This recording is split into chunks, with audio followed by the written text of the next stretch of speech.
with all the information that I have, we would not have started.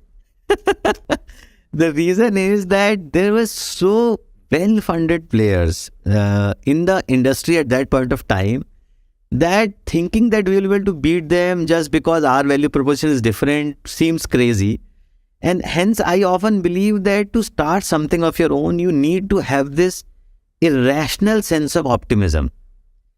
Because if you logically discuss too much, then of course you will find 100 reasons why it can't be done and why it has not been done till now. Because as a startup, you are doing something which is unique.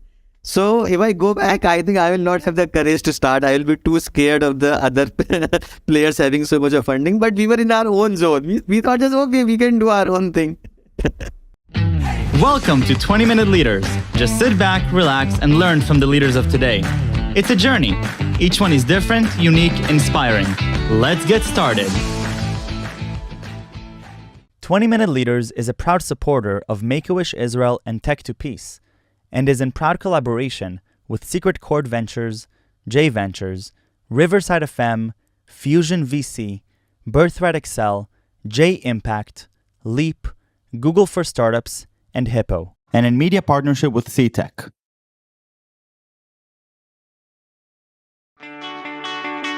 Amit, Kumar, welcome to 20-Minute Leaders. Thank you so much for being here. How are you? I'm good. Thank you for having me. Thank you for joining me all the way from Bangalore. Amit, you're working on some really cool things with NoBroker.com, a PropTech unicorn.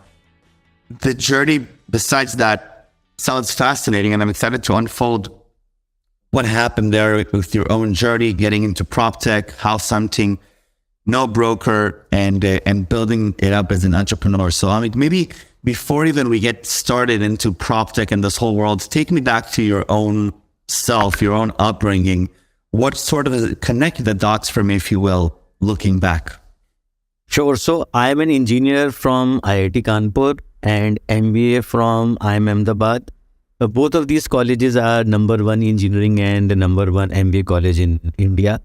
So from education perspective, I was I was pretty decent. And then I joined consulting and I consulted banks and financial services for almost 10 years.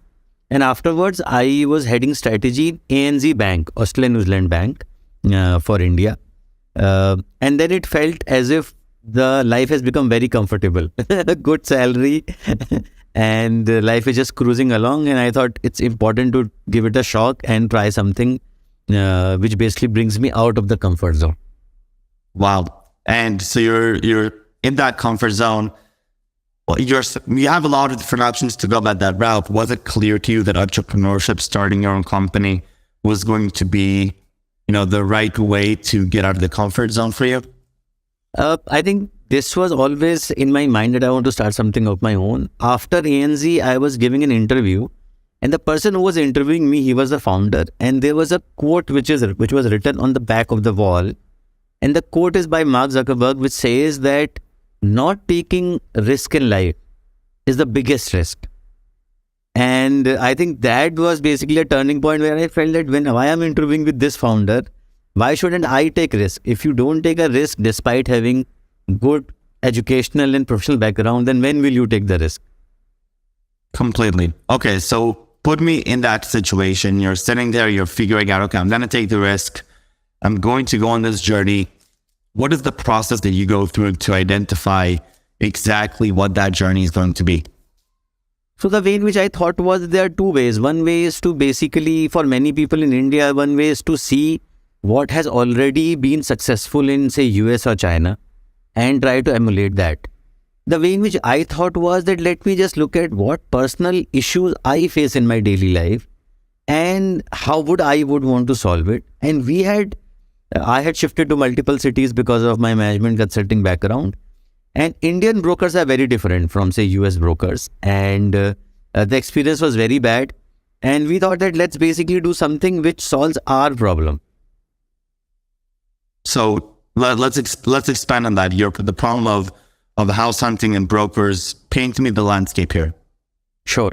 So for your audience, perhaps in countries like US and China and other developed countries also, a broker is registered. He has some accountability. Right. But in India, there is no registered entity called broker or agent. And the owner gives his house for renting and for selling to multiple brokers in parallel, with no affiliation, with no commitment either side. So what happens is that broker in India has become an entity which is just sharing the phone number, no registration, no accountability, and everything is collected in cash. So no income tax on that, which basically means a grocery shop guy also becomes a part-time broker, which means their objective is just to close the deal and extremely poor customer service and no help in terms of property management or packers, movers, nothing. So I will just match two people and I'll take the money and I'll run away. And the money is one of the highest in the world. So for a 11-month rental contract, a broker in India takes 1 month of rent from owner and 1 month of rent as brokerage from tenant. So Wow. 2 month rent for 11-month rental contract. It's mind blowing. Unbelievable. Why did it take so long, or it still is? I mean, why is it the way this market evolved, unlike in the United States, for example, where it's a registered entity? What happened here that this sort of fell through the cracks? I think what has happened is that the country has 10 other things to focus on, be it infrastructure, which the country is doing now very well. So many things are there, and brokers have become a very powerful lobby over years. And you would not believe that there is a $19 billion worth of brokerage which is paid by common man in India every year. Imagine this, a big amount of inefficiency, and brokers have made a tacit cartel. So in India, there is, unlike US or China, there is no branded broker chain. There are zero. So every guy is an individual broker and then another broker, which basically means and a tacit cartel that nobody can charge less. Everybody will charge equal, and which is high.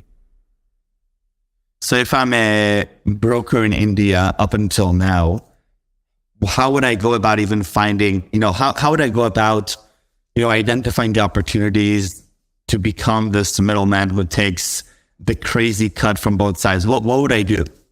Sure. So Michael, you can come to India tomorrow, despite not being an Indian citizen. You just need a couple of phone numbers of owners and whose property is vacant for tenancy or for buy and sell.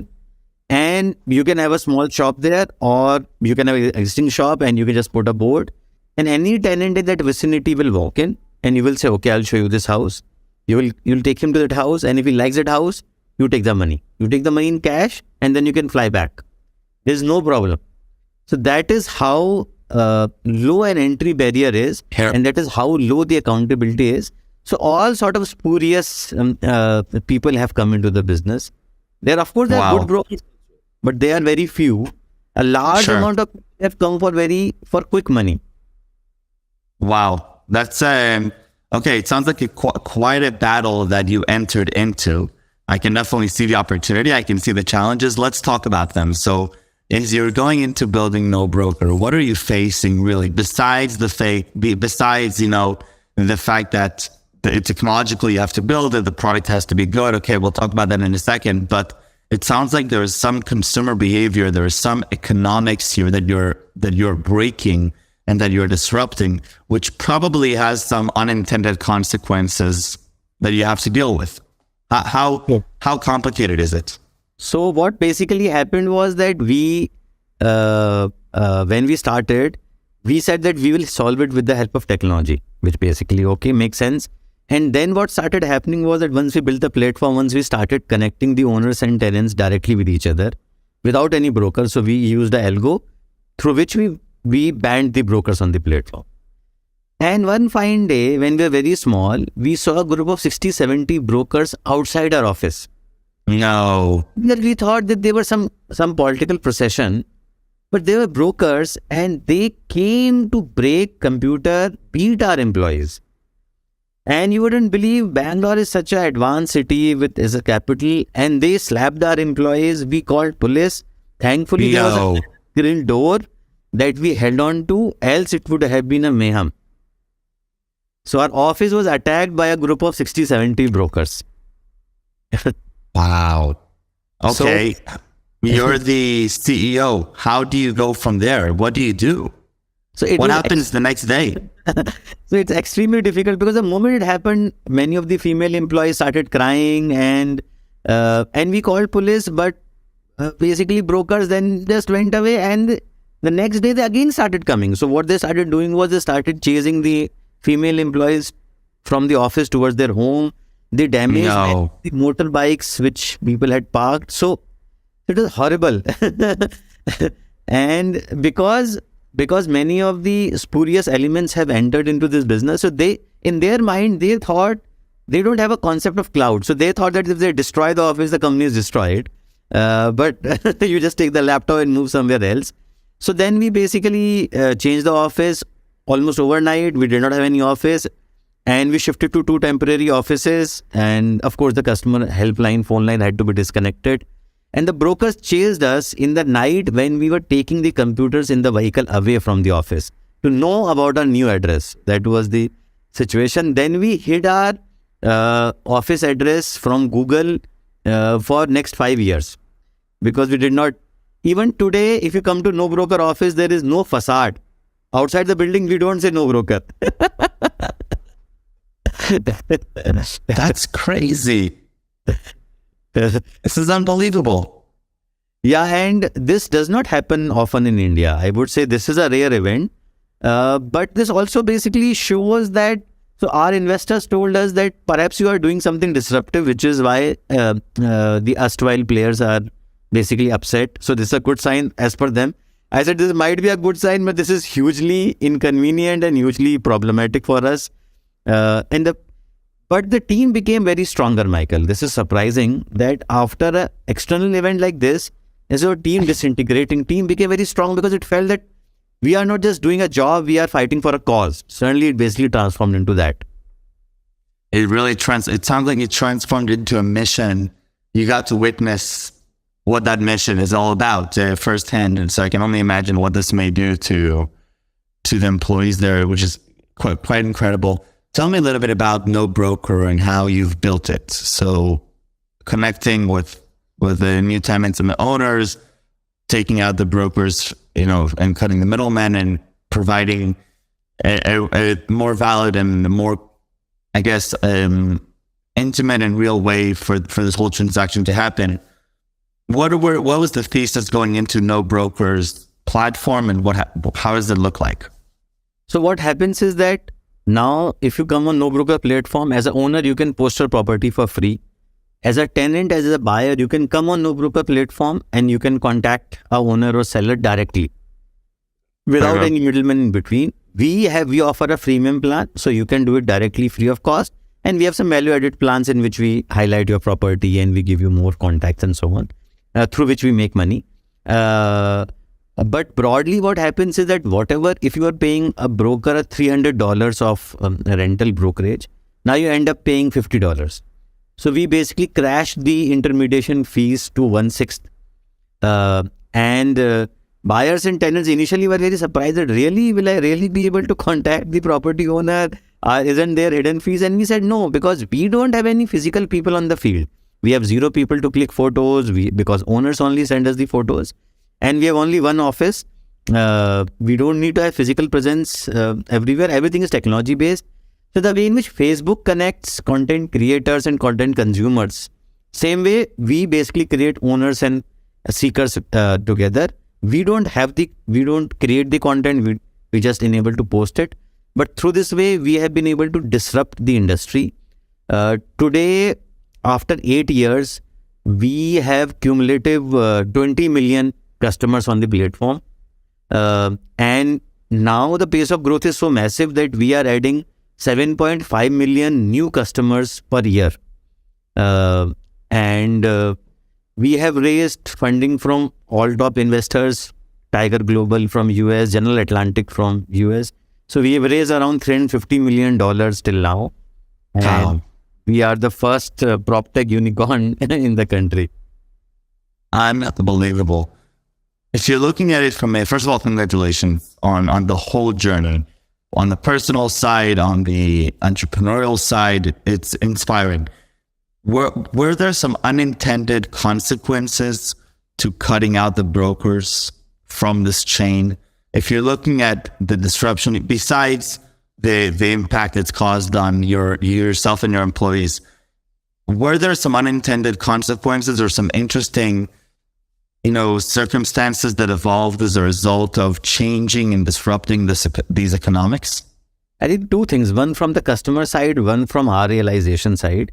From customer side, I think we have been very blessed to get huge amount of praise from customers, because they, as an Indian, they always wanted to basically avoid a broker and deal with each other directly, but there was no way in earlier. So, and I think the testament is basically the customers who are coming. No matter how much funding you raise, you can never get 7.5 million new customer per year unless you are doing something which is helping the customers. Second thing is a realization, which is a positive unintended consequence. We realize that many of the other industries are also broken. For example, in India, the packers and movers is a very broken industry with very few branded players. So we started packers and movers, not the truck ourselves, but trucks basically with those contractors. But we take money on the platform and then we connect with the contractor who will do the labor work. Today, we are also India's largest packer and mover aggregator. Wow. And then we also realize that as far as painting is concerned, cleaning is concerned, home interior is concerned, home loan intermediation is concerned, these, for them also, India is a very broken market with fragmented players and poor customer NPS. So that also we entered. And so from real estate, we basically then diversified into the entire real estate journey chain. And we became number one in a couple of them. That's incredible. So if you had to estimate how many people in India had the benefit of using NoBroker to get something done, to accomplish some partnership or some transaction without the hassle and the extra costs of a middleman, do you have a number like that in mind? So till now, 20 million people have registered on NoBroker, and our estimate, so all of them have either posted a property or have spoken to a owner and tenant. So all of these 20 million people have benefited in some way or another. And many of them have used our services multiple times over the past 8 years. And now they keep on using us for painting, for cleaning, for home loan, and so on and so forth. Do you have a mechanism for closing the feedback loop so that things can become more personal and more curated, or you can learn about consumer behavior, what works and what doesn't work? Yeah, so this is a very good question, Michael. So, for example, in US, I think the data is extremely updated. So what I'm told is that in US, if a deal happens on a particular street within California in this city, this data is available. But in India, it is not available. So in India, this data is opaque and the government doesn't publish this data. So we are the only platform in the country, because we don't take the transaction away. The broker takes the transaction away. So we are the only platform who has this data. So now we publish this data. We publish the price trends. So I think this was something which was not available before. But because we are doing the transaction, because we are the only... So today we are not the largest real estate platform in the country, but we are the largest customer-to-customer platform in the world. So there's no other platform in the world. There are, for example, Zillow and Trulia, they are B2C, broker to customer. But we are the only, and similarly Rightmove in prime location, say in UK. But we are the only customer to customer platform in the entire world who is so large. Great. That's pretty great. Walk me back to now, we started the show or this episode with you talking about, what, why you entered this journey and why why this whole thing started. Looking back, was that the right move for you? Yes, it was. But if I look back with all the information that I have, we would not have started. The reason is that there were so well-funded players in the industry at that point of time, that thinking that we will be able to beat them just because our value proposition is different seems crazy.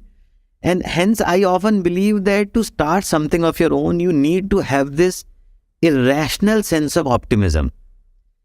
Because if you logically discuss too much, then of course you will find 100 reasons why it can't be done and why it has not been done till now. Because as a startup, you are doing something which is unique. So if I go back, I think I will not have the courage to start. I will be too scared of the other players having so much of funding. But we were in our own zone. We thought just, okay, we can do our own thing. I love that. I really, really love that. What did you enjoy most about this journey so far? I think two things. One is the growth, because growth pumps you, it gives you more confidence and validates your effort. And second thing is working with the team. So I think every day when I come to office, I am very blessed to have an amazing team. We have now close to 4,000 people on the payroll, and out of which the top 100 people who run this company, they are extremely talented, best pedigree, very passionate, and having like 100 co-founders. So coming to office daily, talking to them, now it's a reverse motivation. It's them who basically inspire me. So that is the most interesting part. I love that. Amit, thank you so much for coming here and for sharing with me this journey. This is such an enjoyable and inspiring episode. I just love the stories. I love the motivation, and the journey itself was amazing. So thank you very, very much for being here, and best of luck with the remaining journey of NoBroker. Thanks a lot, Mike.